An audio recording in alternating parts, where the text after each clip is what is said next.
Hello friends, welcome to ಬಂಗೇರಾಸ್ cooking channel. ಇವತ್ತು mushroom masala ಮಾಡೋದು ಹೇಗೆ ಅಂತ ತೋರಿಸ್ಕೊಡ್ತಾ ಇದ್ದೇನೆ ಫ್ರೆಂಡ್ಸ್. ನೋಡಿ ಎಷ್ಟು ಸೂಪರಾಗಿ ಬಂದಿದೆ ನೋಡಿ. ರೆಸ್ಟೋರೆಂಟ್ಗಳಲ್ಲೆಲ್ಲ ಮಾಡ್ತಾರಲ್ಲ ಅದೇ ಥರದಲ್ಲಿ ಮಾಡಿ ತೋರಿಸ್ತಾ ಇದ್ದೇನೆ ನೋಡಿ. ಸೂಪರಾಗಿ ಬಂದಿದೆ ನೋಡಿ. ಇದು ಚಪಾತಿಗೆ, ಪೂರಿಗೆ ಎಲ್ಲ ತುಂಬ ಚೆನ್ನಾಗಿರ್ತದೆ. ನಾನ್ ರೊಟ್ಟಿಗೆ ಎಲ್ಲ ಉಂಟಲ್ಲ, ನೀವು ರೆಸ್ಟೋರೆಂಟ್ಗಳಲ್ಲೆಲ್ಲ ತಿಂತೀರಲ್ಲ ಅದೇ ಟೇಸ್ಟಲ್ಲಿ ಮಶ್ರೂಮ್ ಮಸಾಲ ನೋಡಿ. ಸಖತ್ತಾಗಿ ಬಂದಿದೆ ನೋಡಿ, ಯಾವ ಥರ ಬಂದಿದೆ ಅಂತೇಳಿ.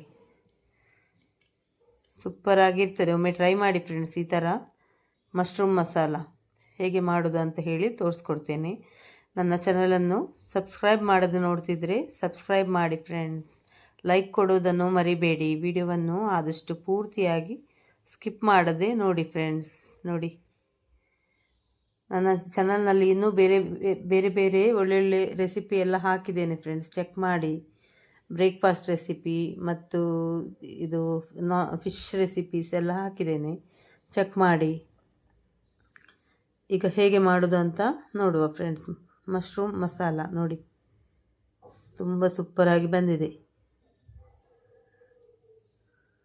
ತುಂಬ ಸುಲಭ ಉಂಟು ಮಾಡೋದು, ತುಂಬ ಹೊತ್ತು ಕೂಡ ತಗೊಳ್ಳೋದಿಲ್ಲ. ರಪ್ಪ ಅಂತ ಹೇಳಿ ಮಾಡ್ಬೋದು ನಿಮಗೆ.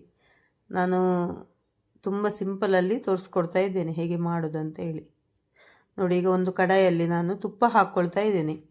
ನಿಮಗೆ ತುಪ್ಪ ಇಲ್ಲದಿದ್ದರೆ ಎಣ್ಣೆಯಿಂದ ಕೂಡ ಮಾಡ್ಬೋದು, ಆದರೆ ತುಪ್ಪ ಆದರೆ ಸ್ವಲ್ಪ ಟೇಸ್ಟ್ ಚೆನ್ನಾಗಿರ್ತದೆ ಅಂತ ಹೇಳಿ ತುಪ್ಪ ಯೂಸ್ ಮಾಡ್ತಾ ಇದ್ದೇನೆ. ನಿಮಗೆ ಎಣ್ಣೆ ಬೇಕಿದ್ದರೆ ಎಣ್ಣೆ ಕೂಡ ಯೂಸ್ ಮಾಡ್ಬೋದು. ನೀವು ಯಾವ ಎಣ್ಣೆ ಯೂಸ್ ಮಾಡ್ತೀರಿ ಅದು ಎಣ್ಣೆ ನೋಡಿ. ಈಗ ನಾನು ಇದಕ್ಕೆ ಚಕ್ಕೆ, ಲವಂಗ ಮತ್ತೊಂದು ಏಲಕ್ಕಿ ಎಲ್ಲ ಹಾಕ್ಕೊಳ್ತಾ ಇದ್ದೀನಿ, ಗರಂ ಮಸಾಲ ಎಲ್ಲ ನೋಡಿ. 1 ಸ್ಪೂನ್ನಷ್ಟು ಬಡೆಸೊಪ್ಪು ಕೂಡ ಹಾಕ್ಕೊಂಡೆ. ಬಡೆಸೊಪ್ಪು ಫ್ಲೇವರ್ ತುಂಬ ಚೆನ್ನಾಗಿರ್ತದೆ ಬಡೆಸೊಪ್ಪು ಹಾಕೋದ್ರಿಂದ. ಈಗ ಒಂದು 3 ನೀರುಳ್ಳಿಯನ್ನು ಸಣ್ಣಗೆ ಚಾಪ್ ಮಾಡಿಕೊಂಡು ಹಾಕ್ಕೊಂಡಿದ್ದೇನೆ. 3 ನೀರುಳ್ಳಿ ತಗೊಂಡಿದ್ದೇನೆ.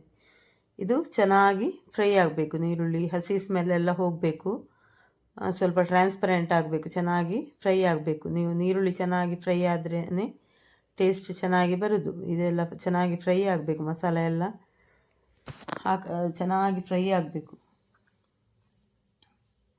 ನೋಡಿ. ನೀರುಳ್ಳಿ ಚೆನ್ನಾಗಿ ಬಾಡಿಸ್ತಾ ಇದ್ದೇನೆ ನಾನು. ಇದು ಒಂಥರ ಟ್ರಾನ್ಸ್ಪರೆಂಟಾಗಿ ಸ್ವಲ್ಪ ಗೋಲ್ಡನ್ ಬ್ರೌನ್ ಕಲರ್ ಬರಬೇಕು, ಅಲ್ಲಿ ತನಕ ಚೆನ್ನಾಗಿ ಫ್ರೈ ಮಾಡಿಕೊಳ್ಬೇಕು ನೋಡಿ. ತುಪ್ಪ ಎಲ್ಲ ಬಿಟ್ಕೊಳ್ತಾ ಉಂಟು ನೋಡಿ. ಈಗ ನಾನು ಒಂದು 2 ಕಾಯಿ ಮೆಣಸನ್ನು ಸಣ್ಣಗೆ ಕಟ್ ಮಾಡಿಕೊಂಡು ಹಾಕ್ಕೊಂಡಿದ್ದೇನೆ. 2 ಕಾಯಿ ಮೆಣಸು ತಗೊಂಡಿದ್ದೇನೆ. ಚೆನ್ನಾಗಿ ಫ್ರೈ ಮಾಡ್ತಾ ಇದ್ದೇನೆ. ಇದು ಕೂಡ ಇದು ಮಾಡಿ ಫ್ರೈ ಮಾಡ್ತಾ ಇದ್ದೇನೆ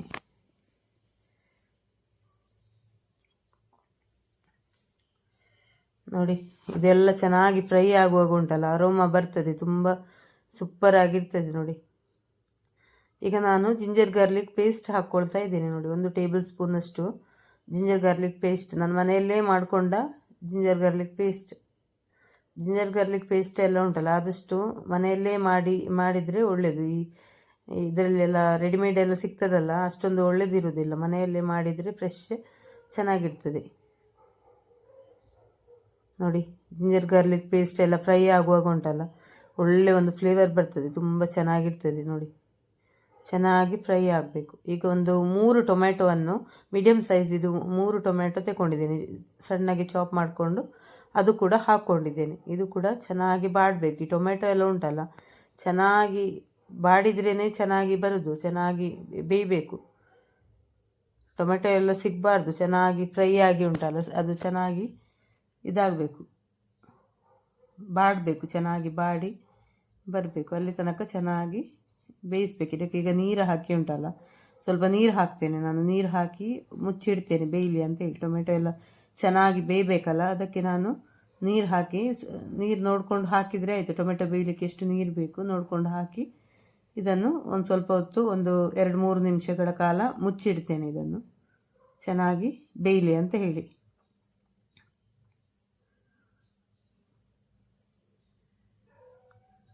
ನೋಡಿ. ಒಂದು 2-3 ನಿಮಿಷಗಳ ನಂತರ ಓಪನ್ ಮಾಡಿ ನೋಡಿ, ನೋಡ್ತಾ ಇದ್ದೇನೆ ನೋಡಿ. ಟೊಮೆಟೊ ಎಲ್ಲ ಚೆನ್ನಾಗಿ ಬೆಂದಿದೆ ನೋಡಿ, ಸ್ಮ್ಯಾಶ್ ಆಗಿ ಬಂದಿದೆ ಟೊಮೆಟೊ ಎಲ್ಲ ನೋಡಿ. ಈಗ ಇದಕ್ಕೆ ನಾನು ಇದು ಚಿಲ್ಲಿ ಪೌಡರು ಒಂದು 2 ಟೇಬಲ್ ಸ್ಪೂನಷ್ಟು ಮತ್ತು 1 ಟೇಬಲ್ ಸ್ಪೂನಷ್ಟು ಕೊತ್ತಂಬರಿ ಪೌಡರ್, ಕೋರಿಯಂಡರ್ ಪೌಡರ್ ಮತ್ತು 1/4 ಸ್ಪೂನಷ್ಟು ಅರಿಶಿಣದ ಪುಡಿ ಮೂರನ್ನು ಹಾಕ್ಕೊಂಡಿದ್ದೇನೆ. ಹಾಕ್ಕೊಂಡು ಚೆನ್ನಾಗಿ ಮಿಕ್ಸ್ ಮಾಡ್ಕೊಳ್ತಾ ಇದ್ದೀನಿ. 2 table spoon chilli powder, 1 table spoon coriander powder ಮತ್ತು 1/4 ಸ್ಪೂನಷ್ಟು ಟರ್ಮರಿಕ್ ಪೌಡರ್ ಹಾಕ್ಕೊಂಡು ಚೆನ್ನಾಗಿ ಮಿಕ್ಸ್ ಮಾಡ್ಕೊಳ್ತಾ ಇದ್ದೀನಿ. ಇದು ಮಸಾಲೆ ಎಲ್ಲ ಉಂಟಲ್ಲ ಚೆನ್ನಾಗಿ ಇದು ಆಗಬೇಕು, ಬೇಯಬೇಕು. ಇನ್ನು ಮೀಡಿಯಮ್ ಫ್ಲೇಮಲ್ಲೇ ಇಟ್ಟು ಉಂಟಲ್ಲ ಚೆನ್ನಾಗಿ ಬೇಯಿಸಬೇಕು, ಮುಚ್ಚಿ ಇಡಬೇಕು. ಚೆನ್ನಾಗಿ ಬೇಂದರೆ ಉಂಟಲ್ಲ ಇದೆಲ್ಲ ಬಿಡಬೇಕು, ಅಂದರೆ ತುಪ್ಪ ಎಲ್ಲ ಉಂಟಲ್ಲ ಮೇಲೆ ಬಿಡಬೇಕು, ಅಲ್ಲಿ ತನಕ ಚೆನ್ನಾಗಿ ಬೇಯಬೇಕು. ಇದಕ್ಕೆ ಉಪ್ಪು ಕೂಡ ಹಾಕ್ಕೊಂಡೆ ನಾನು, ರುಚಿಗೆ ಬೇಕಾದಷ್ಟು ನೋಡಿಕೊಂಡು ಉಪ್ಪು ಕೂಡ ಹಾಕ್ಕೊಳ್ಬೇಕು.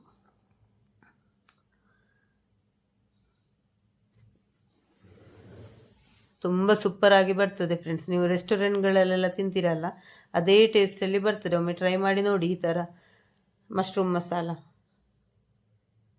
ನೋಡಿ, ಇದಕ್ಕೆ ಸ್ವಲ್ಪ ನೀರು ಹಾಕ್ಕೊಂಡು ಮಿಕ್ಸ್ ಮಾಡ್ಕೊಳ್ತಾ ಇದ್ದೇನೆ. ಮಿಕ್ಸ್ ಮಾಡಿಕೊಂಡು ಇದನ್ನು ಮುಚ್ಚಿ ಇಟ್ಕೊಳ್ತೇನೆ ನಾನು.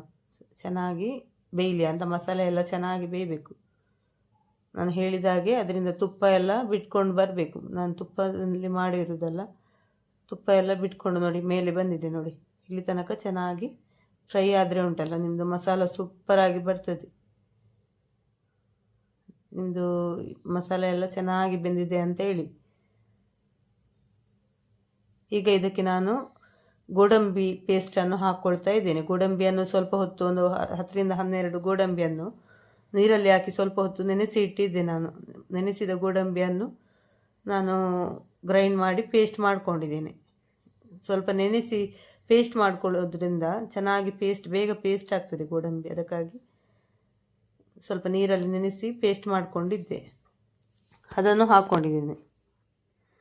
ಹಾಕ್ಕೊಂಡು ಚೆನ್ನಾಗಿ ಮಿಕ್ಸ್ ಮಾಡಿದ್ದೇನೆ. ಈಗ ನೋಡಿ, ಚೆನ್ನಾಗಿ ತೊಳೆದು ಕಟ್ ಮಾಡಿದ ಮಶ್ರೂಮನ್ನು ಹಾಕ್ಕೊಳ್ತಾ ಇದ್ದೇನೆ ನೋಡಿ.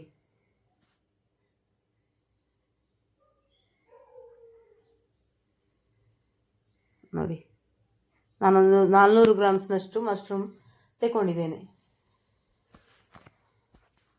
ಚೆನ್ನಾಗಿ ಮಿಕ್ಸ್ ಮಾಡ್ಕೊಳ್ತಾ ಇದ್ದೀನಿ. ಇನ್ನು ಇದಕ್ಕೆ ನೀರೇನು ಹಾಕಲಿಕ್ಕಿಲ್ಲ, ಇದರಲ್ಲೇ ಮಶ್ರೂಮಲ್ಲೇ ನೀರು ಬಿಟ್ಕೊಳ್ತದೆ. ಅದಕ್ಕಾಗಿ ನೀರೆಲ್ಲ ಮತ್ತೆ ಏನು ನೀರು ಹಾಕ್ಕೊಡ್ಲಿಕ್ಕಿಲ್ಲ. ಹೀಗೆ ಚೆನ್ನಾಗಿ ಮಿಕ್ಸ್ ಮಾಡಿ ಮುಚ್ಚಿಟ್ರೆ ಆಯಿತು. ಬೇಯಲಿಕ್ಕೆ ಸ್ವಲ್ಪ ಮುಚ್ಚಿಡಬೇಕು ನೋಡಿ. ಈಗ ಮುಚ್ಚಿಡ್ತಿದ್ದೇನೆ.